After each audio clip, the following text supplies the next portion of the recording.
be completed. I will never achieve this, but part of my mission is personal mission is to hopefully change that for as many as I can. But I'd like to do it for everybody. It's not about being perfect. It's how can you solve those problems as fast as possible. If it goes the way you planned and you're doing it right, then you can demonstrate that there is a value coming from that.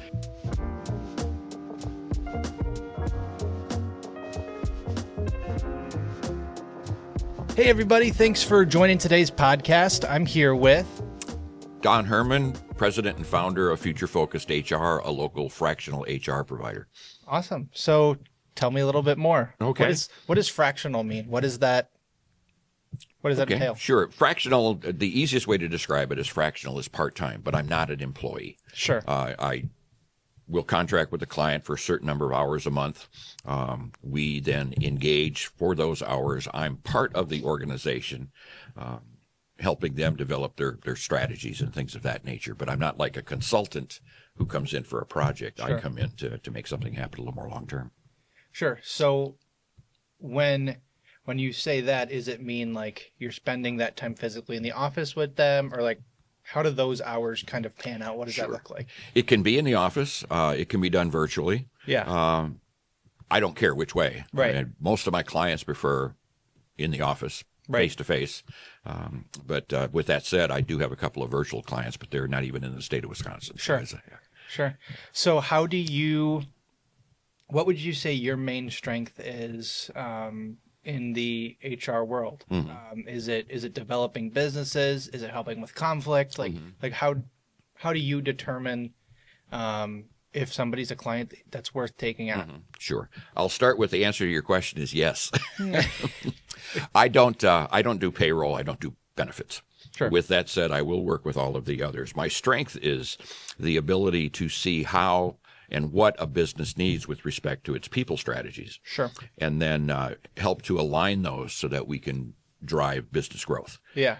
So it's a combination of, yes, growing businesses, but at the same time growing the workforce. Right. And seeing the financial benefit of the growth of the workforce, something a lot of people just haven't experienced. Yeah. So let's bring it back a little bit. Mm-hmm. When did you start this? What piqued your interest to get into this in the first place? Okay. And kind of tell me about your journey. Sure. Well, I started this in 2009. Okay. And it wasn't on purpose. It was just something that happened. And at that time, fractional HR, no one knew what it was. Right. And so I essentially was an HR consultant, but I was doing what a fractional person does. So we did that for a while. A client hired me away. So we did that for 2 years, and that pretty much ended this past December. So I reached out to a number of folks, started my business back up, but rebranded it, gave it a new name that aligned more with what I really do. Yeah. And so that's how that all came about, and that's how I got to where I am now. Yeah. It makes more sense to describe, particularly because my primary market is small and mid-sized businesses. It makes more sense to offer my services to them on that fractional basis, because somebody with my experience is generally outside of their budget.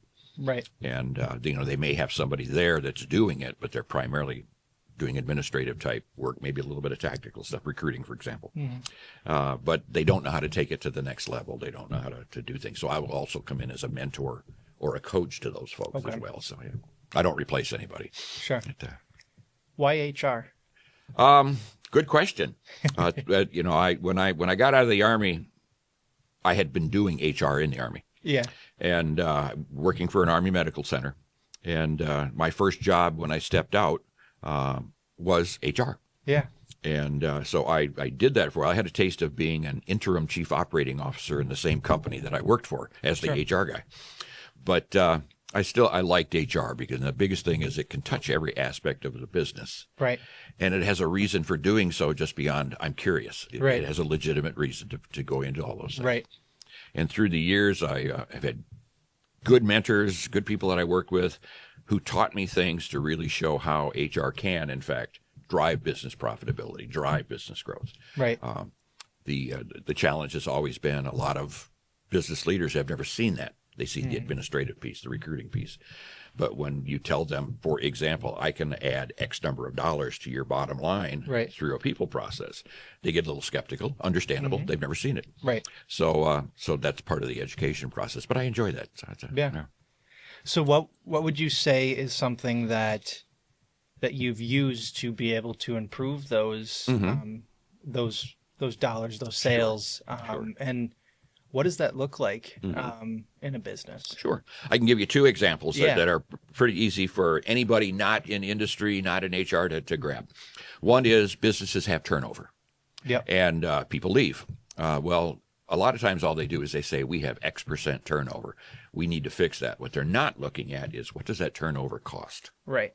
And I had a client, we were about 2,000 employees, service industry. And when I did the math and showed them what their turnover was costing them, and they were almost at 200% turnover. That meant they were literally recruiting their company almost twice a year. I showed them what the cost of that turnover was from the standpoint of recruiting, the overtime that other people had to do to cover for that, and lost opportunity costs. It came out to almost $2 million a year. Oh, wow. So when you reduce that, you also will incrementally improve that. Now, we didn't eliminate all of it, and if we did, then we did something wrong. But we were able to bring that down, if I recall correctly, about 80%. Wow. But to an 80% turnover, not 80% of 200. Right. And so we gave them back a pretty fair amount of money, and they could eventually see that because of their expenses and the new revenue coming in because they had the people to do it. The other was a manufacturing company. And manufacturing has this problem called waste and error. And this was a metal company, so they did metal machining. Right. And they did it with stainless steel, which is a little more expensive. And so they were also doing things for the medical industry and the aviation industry. So tolerance was zero. You could make no mistakes. Right. Well, they'd make a mistake and it went in the bin. That was waste. That was error. And there was a significant cost to that. So what I did, and I had another person as a subcontractor working with me at the time. We went in, we mapped out all their processes, everything that they did. We found where the shortfalls were. We found where the problems were, where the waste was. Nobody wanted to reuse a cutter, for example. They always had to use a brand new one. Those are expensive. What did we do with the waste metal? Well, we were almost taking it to the landfill, but they started selling it as scrap.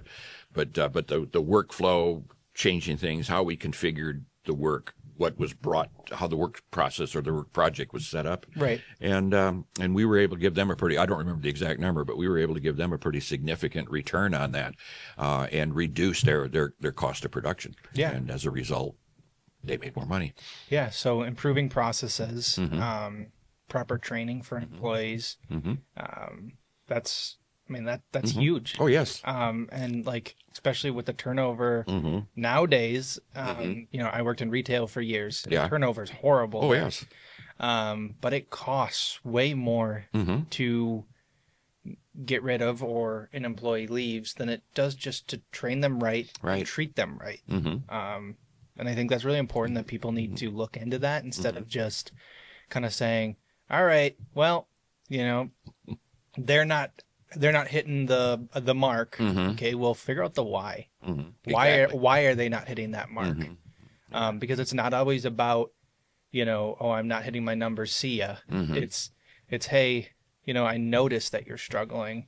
How can I support you? Yeah. Maybe it's not even something that's at the place. Maybe it's something they're struggling with at home. Maybe their mom just died. Yeah.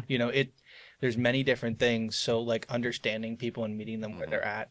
But then the other side of it is, how do you make the process as simple as possible? Whether that's, my side of things, and in marketing, it's, reliant on the customer, right? Or the client or whatever like that. But on your side of things, it's, how do I improve it for the employee? So it's a very similar concept of how do you make it as simple as possible to not screw up? There's going to be screw ups, and that's human nature. How do you improve? And so, I think that's really interesting. And like, there's such a connection in between the two things, and they can work hand in hand. They can. Yeah. A couple of thoughts based on what you were just saying. It's kind of a tightrope that we in HR walk. And it's, you mentioned, taking care of the employee. I'll summarize that. And that's very, very important. But to be able to demonstrate that by taking care of the employee, you're giving this value back to the business, they then begin to understand. A lot of people managing the profit and loss of businesses look at training as, oh my gosh, it's a cost. We're spending all this money. That's the first thing that goes away when they have financial problems. The second thing that goes away is marketing. So, Right. Why? That's when they need them the most. Right. And but they're thinking in terms of cost as opposed to investment and getting a return. Right. So that's the big thing there. And then you mentioned, I'm going to call it root cause, because that's what I call it. Yeah. And when there's always a why, and there's a system in Six Sigma and in continuous improvement called the 5 whys. Think of a 2-year-old. Why? Toddler leadership is kind of what it is. Yep. And so you progress down into the why did this happen until they can't answer a why anymore. And that's generally your root cause. Right. And that's where you begin your work. Right. Everybody says they leave a business for more money. And what you oftentimes find out is that is not true. It's something else. Usually the leadership. Yeah. Leadership, lack of investment in them. They don't feel like they exist. They feel like they're just a body there. Nobody knows they're there. Right. And that's huge today. That's probably one of the bigger causes of turnover. They don't align with the values of the company. They don't align with the mission, or they don't even understand it. Right. Yeah. And I think that comes back to, I heard something that Jeff Bezos said. He talked a lot about how stress is only done by something that you've put into your life. So a problem that you couldn't have, or that you didn't fix in the past. And so it's not about being perfect. It's how can you solve those problems as fast as possible to be able to continue, whether that's, just in life or business. It's figuring out the root cause. How do you fix that? And some problems aren't worth your time trying to fix, but there are those problems where you're like, okay, something really sucks in my life. How do I fix that? And there's always a truth to how to fix a problem. Some people just don't want to admit that there's a solid truth to it. And me personally, I'd rather break even for 7 years straight and then have my 8th year, really skyrocket, than have a bunch of money in my bank account, but have a business that's not doing so well because we have horrible culture and not caring about our customers. It's kind of the motto of like, if you build it, they will come. Right. And so reinvesting into your employees, reinvesting into your marketing, your HR, it all comes together, but it all starts at the top. Right. And that's something I learned a lot from, having a corporate boss and having all those kind of things is, if my boss empowers me, I want to make them look good, which will make me look good. Which improves sales, which means at the end of the day, Kyle gets a big bonus. Yes. And it's not that I'm doing it for that, but you also feel good when your boss is empowering you, when your leaders are empowering you. And I never want to have somebody in here who doesn't feel like they're valued. So I'm always going to try to figure out, how can I help my employees? Now, can't make everybody happy. There's always going to be a time where people are angry about something or something didn't go their way, but then it's okay to talk and have discourse about it in a respectful manner. Yes. And you just said something that in my career I have learned is very key. You can't make everyone happy. Right. Some people seem to think that HR is the happy department. It's our job to make everyone happy. Well, you can't. Right. And I use a common example is, well, we're going to bring ice cream in for the workforce today, and everybody's going to get free ice cream. Well, what about the lactose intolerant? What about the people who don't like ice cream? And you keep going that direction. And so what have you done? You've not accomplished the mission, if you will, of making everybody happy, and you can't. That's an internal thing. Right. Yeah. So. Yeah, it's something that's just absolutely vital to be able to acknowledge that, and to say, I can't make everybody happy all the time, but asking your employees ideas on things, if there's something that I'm saying that you don't like, okay, well, tell me that. Maybe it's just the way I'm saying it. Maybe it's, tonality and how people say things is a huge impact on how somebody, feels. And it could be just, your inflection on a certain word in a sentence that turns somebody the wrong way. Right. And so empowering your employees to be able to talk to you and have that open line of communication. And it's not telling you what to do as a leader. It's, hey, this is how I feel. And I have the strong belief that as a business owner, as a leader, you support your staff. You don't say, oh, I'm at the top of the hill and you do what I say. It's quite honestly the opposite. How can I support you? How can I be that glue that holds you together? And you notice like there's not many companies that are bigger companies that work like that. Right. And it's really unfortunate. But then you look at those big companies or those bigger companies that are, and look at their culture and you're like, whoa. And it's not all sunshine and rainbows. No, but there are, you look at their numbers and their numbers are better.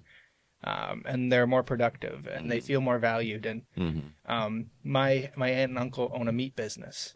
Can I get their address? Right. They own a really nice meat business and they have really good employee retention. And like every Friday at 11 a.m., they close down for the week. And they take their employees out for lunch. And and then after lunch, they get the rest of the day off. And yeah, are they hitting their full 40 hours? No. But they don't care because they're so productive during, the other 4 days of the week. And in the morning, on Friday, they just finish up everything they need to finish. And it's just, they have this culture and they know that they can talk to them and have that open line of communication. You're right, and it's it's making going back to what we said earlier.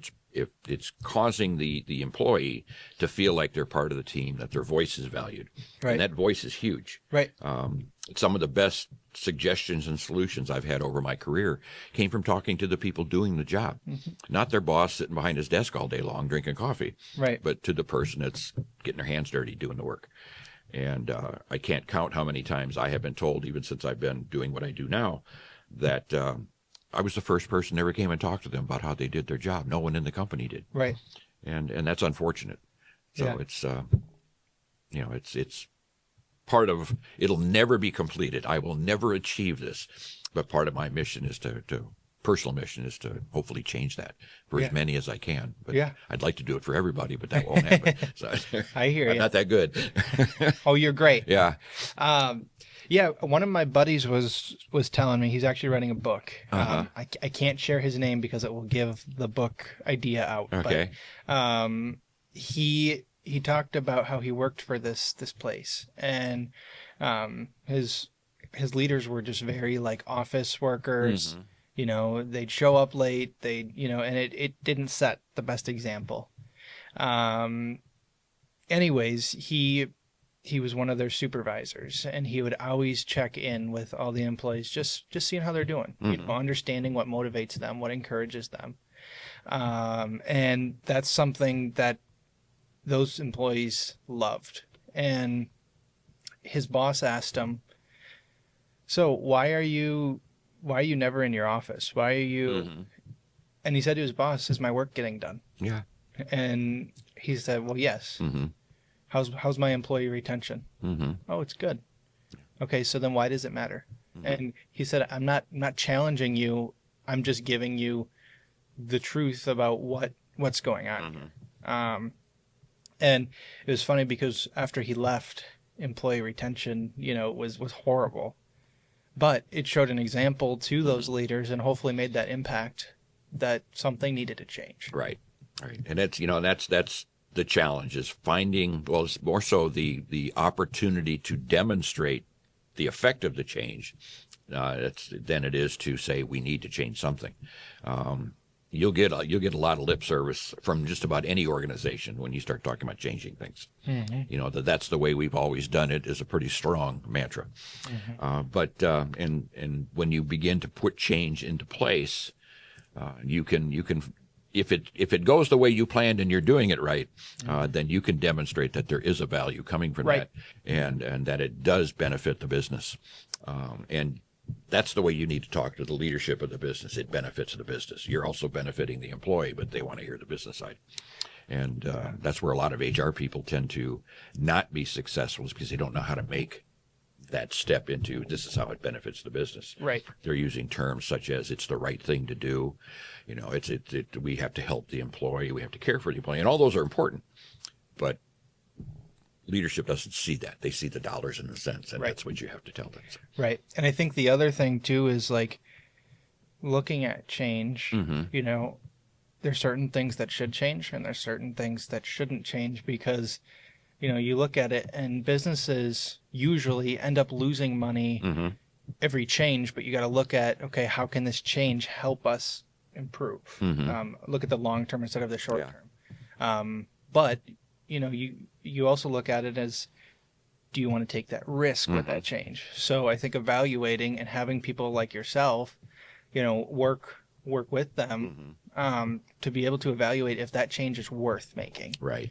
One of the things it's very real, and it's also part of the challenge, is there's an acronym, and it's called VUCA, V-U-C-A. Yeah. And that stands for volatile, uncertain, complex, and ambiguous. Sure. And that describes the modern business environment. Yeah. Because all of those apply. And, for example, everybody's screaming, I want clarity. Well, you can't get clarity in the modern world as often as you would like. So that's the ambiguity of it, for example. And demonstrating how to manage that, showing companies how to manage that, makes them much more competitive. And the angle, of course, that I use is I show them how to do that through their people, give their people the skills necessary to manage with that. A finance guy might come in and show them how to do it with numbers, but I'll do it that way, and also with the numbers. Right. And that really helps businesses a lot. Where I generally get pushback on that is, one, it's an acronym, and for some reason people don't like acronyms.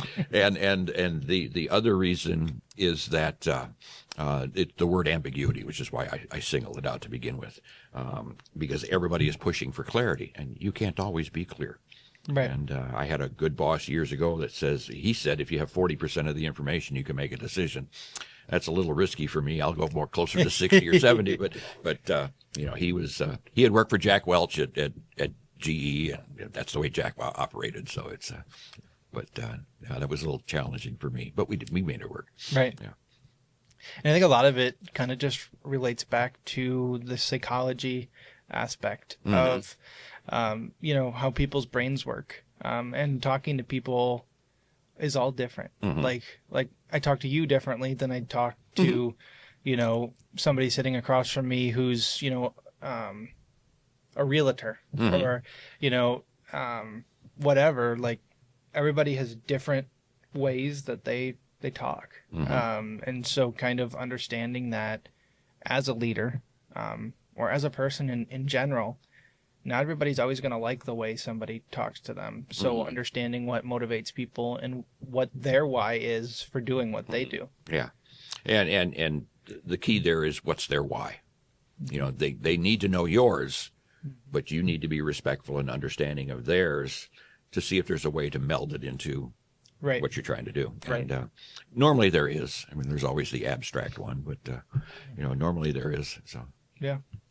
So one final question for you. What do you want your legacy to be? I'll quote a recommendation or a testimonial that somebody gave me some years ago.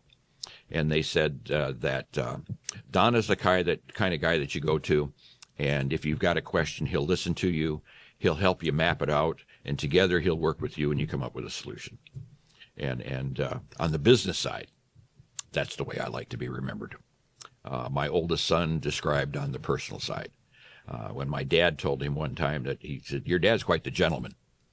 And my son said, "No, Grandpa, my dad is a gentleman." And that's the two different values. But yeah, that's the way I look at that. And by the way, that last comment was made about 2 blocks from here. So, so yeah. Good. Well, awesome. I really appreciate you coming on and just being able to talk. Yeah. Thanks for having me. This is fun. So, yeah, a lot of fun. Yeah. And we should definitely do it again. Absolutely. So, yeah. Okay. Awesome.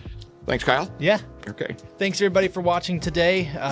Wonderful having him on here today. If you want to follow him, his LinkedIn profile. Yes. Will be down below. Do you have Facebook that people? I do not. I have Okay. I have LinkedIn, and then I have my company website. So. Perfect. So his company website as well as LinkedIn will be on there.